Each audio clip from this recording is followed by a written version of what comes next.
suas necessidades de uma maneira adequada, sensata. Como resultado desta dependência, o maior medo de cada criança é o abandono.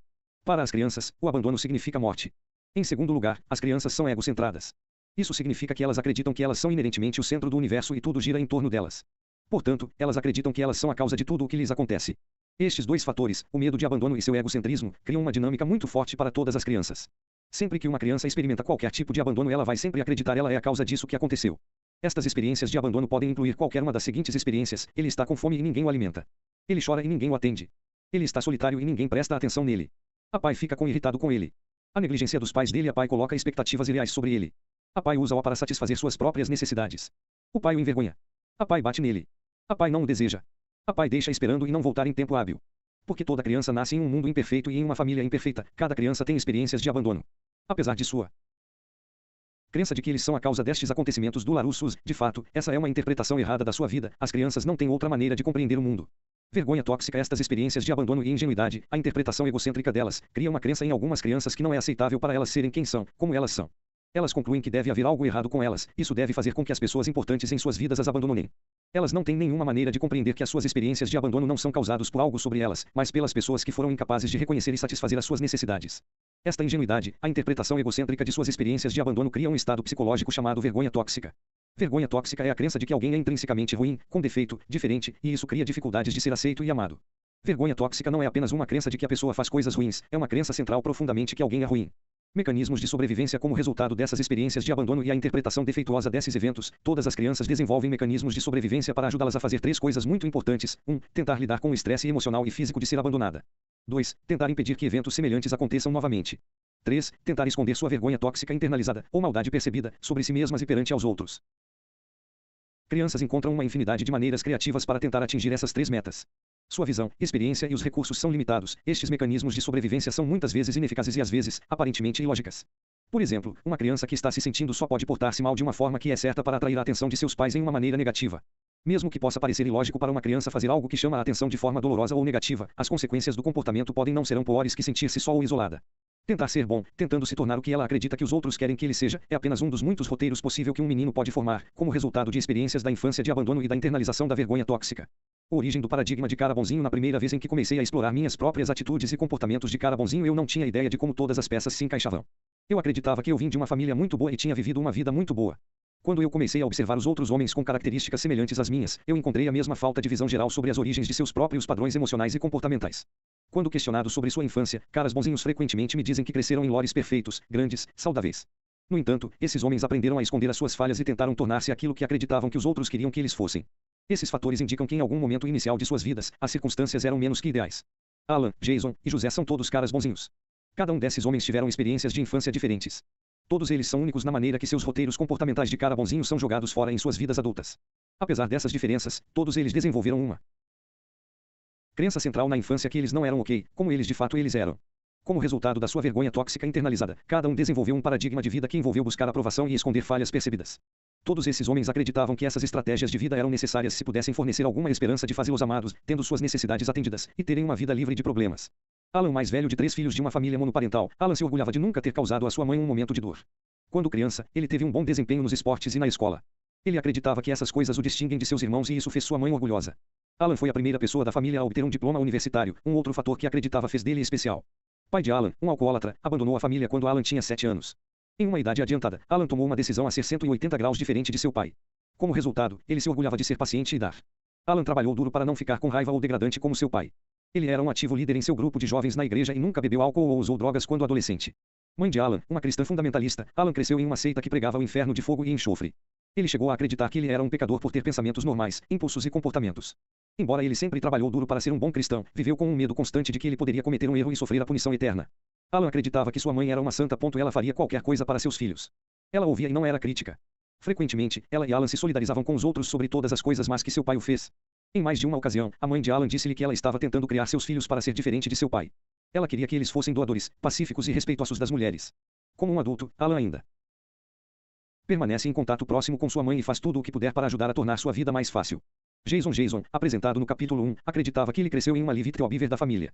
Na realidade, ambos os pais de Jason viveu seus filhos. Embora ele viu a sua infância como ideal, na realidade, seus pais usaram ele e seus irmãos para atender suas próprias necessidades. Jason acreditava que seus pais foram perfeitos. Ele os descreveu como sendo rígida e superprotetora. Ele reconheceu que estava abrigada e sexualmente ingênuo e admitiu que ele poderia ter sido sufocada por seus pais. Jason, pai de perto, dirigiu a família. Jason relatou que seu pai ainda tentou controlar a vida de Jason. Jason compartilhava uma prática de quiropraxia com seu pai que dirigia o negócio e disse que Jason casa, ele deve comprar o carro para dirigir e que igreja ele deveria comparecer. Jason descreveu sua mãe como uma mulher maravilhosa e amorosa. Ele relatou que ela estava sempre envolvida com as crianças. Sem amigos dela própria, ela se voltou para os seus filhos como sua companhia e afirmação de seu valor. Jason não podia se lembrar de seus pais mostrando muito carinho um ao outro. Ele não podia imaginá-los tendo relações sexuais, e se perguntou como eles fizeram 3 filhos. Mesmo que eles fizessem um monte de coisas com as crianças, ele não conseguia se lembrar delas, nunca saíam ou tiravam umas férias apenas com eles mesmos. Como um adulto, Jason tentou viver de acordo com a imagem da perfeição retratada por seus pais. Tudo o que ele fez foi calculado para obter uma boa aparência, ele parecia um bom marido, bom pai, um bom cristão e um bom profissional. Apesar de todos os seus esforços, ele sempre se sentiu inadequado e deficiente em comparação com seus pais. José, um consultor de negócios bem-sucedido, José temia relacionamentos íntimos. José foi muito educado e tinha uma carreira altamente estressante. Ele era fisicamente ativo e sua ideia de recreação estava relacionada a um passeio de bicicleta de 100 milhas ou escalar uma montanha. Ele reprimiu sua raiva e tentou nunca dizer nada que possa perturbar ninguém. Ele se via como controlador e reconheceu que escolheu o reconhecimento como droga. José é atraído para mulheres dependentes. Ele parecia ser atraído para os sobreviventes de um incesto. Ele permaneceu em seu relacionamento atual, porque ele estava preocupado com o bem-estar financeiro de sua namorada. Ele tinha medo que ela não ficaria bem se ele saísse. José reconheceu abertamente que ele veio de uma família disfuncional. Ele foi o segundo de 7 filhos de uma família de classe baixa. Em torno de 14 anos de idade, ele assumiu o papel de pai e seus irmãos mais novos. José relatou que havia um caos tremendo em sua família e ele viu seu trabalho como meio de proteger seus irmãos e irmãs dos efeitos da crise familiar. José via seu pai como raivoso, controlador e manipulador. Ele era explosivo e agressivo com os meninos e sexualmente abusivo com as meninas. A mãe de José, mãe, era depressiva. Ela tinha grandes problemas de temperamento e teve momentos difíceis e teve que usar medicação. Quando ela estava maníaca, a casa estava impecável, ela iria falar de políticos divertidos e socialites, e ela iria começar destrutivas relações sexuais. Quando ela estava deprimida, ela mantinha as janelas cobertas, a casa tornou-se um desastre, e ela ameaçava se matar. Quando ele tinha 15 anos, José teve que quebrar uma porta trancada e tirar uma arma carregada de sua mãe. Ela vinha ameaçando suicídio, enquanto todos os 7 filhos ficaram amedrontados. José viu esse cenário típico acontecendo em sua casa. José trabalhou duro toda a sua vida para ser diferente de sua família. Sua família levava-o num pedestal e ele foi o único a quem todos se voltavam. Sempre que tinham um problema. Como um membro da família trabalhava consertando o caos. Como consultor de negócios trabalhava consertando o caos. Seu papel nas relações era para consertar o caos. O roteiro da vida de José exigia caos, porque sem isso, ele não teria serventia. José considerada sua inteligência normal, ética, trabalho e sua capacidade de resolver salvadora. Por conta desses fatores, ele acreditava que isso lhe permitiu escapar de sua disfunção familiar e fazer algo por si mesmo. Sem elas, ele estava convencido, ele teria terminado exatamente como seus pais e o resto dos seus irmãos. Desenvolvimento das crianças. Alan, Jason e José tiveram experiências da infância muito diferentes, mas todos desenvolveram um roteiro semelhante que norteou suas vidas. Cada um, de várias maneiras, internalizou a crença de que não era ok o bastante, assim como eles de fato eram e sua sobrevivência dependia de se tornarem algo diferente. Para nos ajudar a ligar os pontos e ver como 3 experiências de infância muito diferentes poderiam criar 3 homens com paradigmas de vida muito semelhantes, pode ser útil fazer uma rápida revisão dos princípios de desenvolvimento infantil apresentados anteriormente neste capítulo. 1. Todas as crianças nascem totalmente indefesas. 2. O maior medo de uma criança é o abandono. 3. Todas as crianças são egocêntricas. 4. Todas as crianças têm inúmeras experiências de abandono, as suas necessidades não são atendidas de maneira adequada, oportunamente. 5. Quando uma criança tem uma experiência de abandono, ela sempre acredita que ela é a causa. 6. Esta má interpretação ingênua cria a vergonha tóxica, a crença de que ela é ruim. 7. As crianças desenvolvem mecanismos de sobrevivência para tentar lidar com suas experiências de abandono, tentam impedir que essas experiências aconteçam novamente, e tentam esconder a sua maldade de si mesmas e dos outros. 8. Estes mecanismos de sobrevivência na infância refletem a impotência inerente das crianças e uma visão ingênua de si mesmas e do mundo. Partindo de meninos perfeitos até caras bonzinhos, os princípios acima podem ser aplicadas às experiências de infância de Alan, Jason, José e todos os outros caras bonzinhos descritos neste livro. A progressão do menino perfeito para tornar-se um cara bonzinho ocorre basicamente em 3 etapas: a internalização do abandono, a vergonha tóxica e a criação de mecanismos de sobrevivência. Abandono. Como todos os caras bonzinhos, Alan, Jason e José foram abandonados de várias formas. Alan e José tinham um pai irritado ou crítico que se relacionavam demonstrando que eles não eram adequados, assim como eles de fato eram. Alan adorava a sua mãe, mas ela não iria intervir quando seu pai atacava Alan. Isto implicava que ele entendia não valia a pena ser protegido. Alan chegou a acreditar que ele tinha que ser diferente de seu pai e ser visto como um bom homem e tinha que ser amado por sua mãe. Alan e Jason foram usados como objetos de um projeto de vida dos seus pais. Eles sempre foram avaliados se seriam capazes de fazer as coisas direito e nunca serem um problema. Eles apenas seriam bem-quistos quando atendissem às expectativas de seus pais.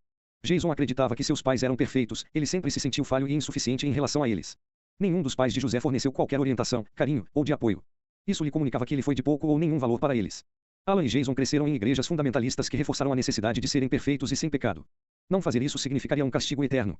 José acreditava que ele seria valioso, se ele fosse diferente de sua família louca.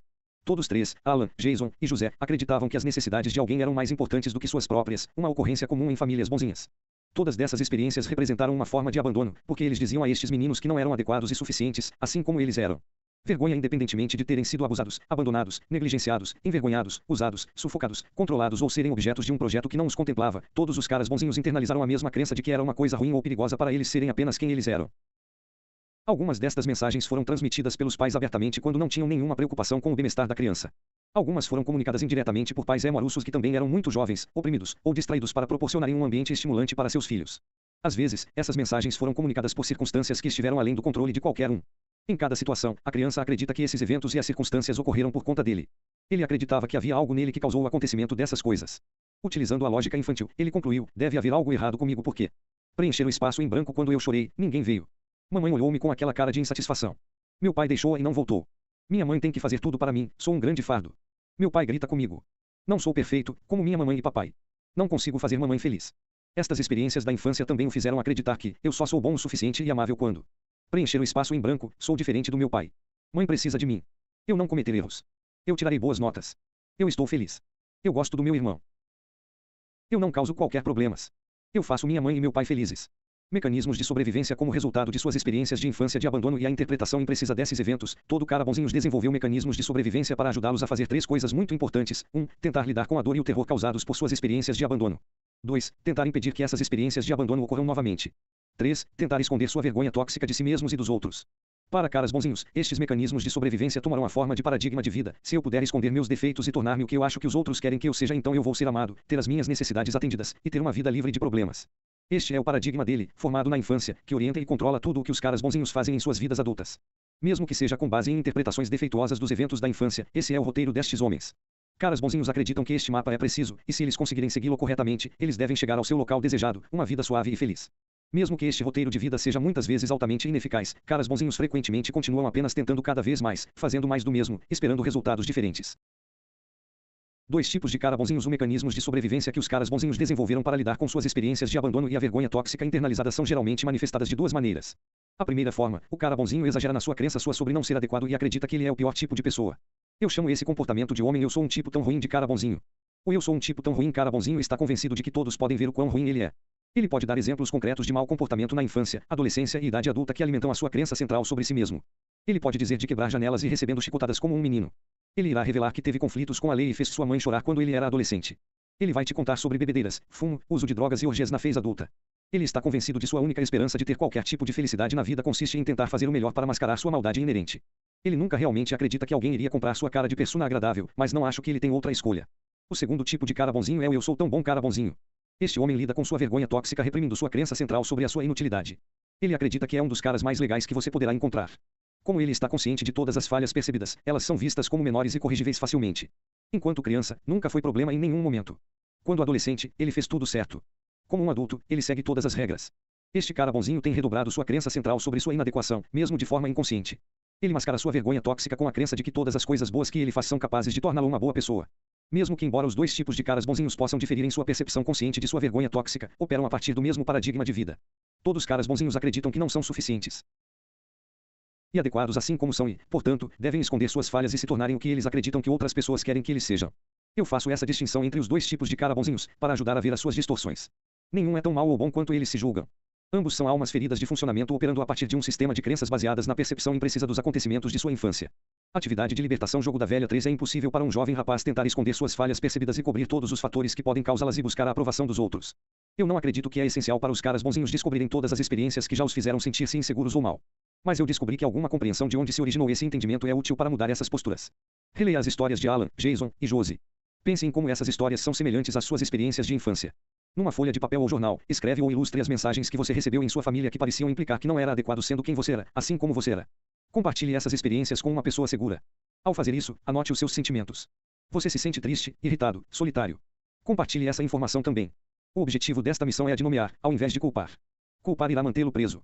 Nomeando as experiências de infância que o levaram a acreditar que não era uma coisa segura ou aceitável para você ser apenas quem você era permitirá que você substitua essas mensagens com outras mais precisas e irá ajudá-lo a mudar sua postura de cara bonzinho. O geração Baby Boom e a percepção dos caras bonzinhos. Cada criança já experimentou diversas formas de abandono. Há muitas maneiras nas quais as crianças podem interpretar e responder a esses eventos. Como dito acima, se tornando um cara bonzinho é apenas uma das muitas reações possíveis. As experiências da infância descritas acima provavelmente não serão suficientes para dar conta da multidão de caras bonzinhos que eu encontro regularmente. Eu tenho dúvidas se os caras bonzinhos sempre existiram. Tenho certeza de que nunca houve uma escassez de garotos da mamãe e maridos bajuladores e submissos. Acredito que muitos meninos nascem com um temperamento pacífico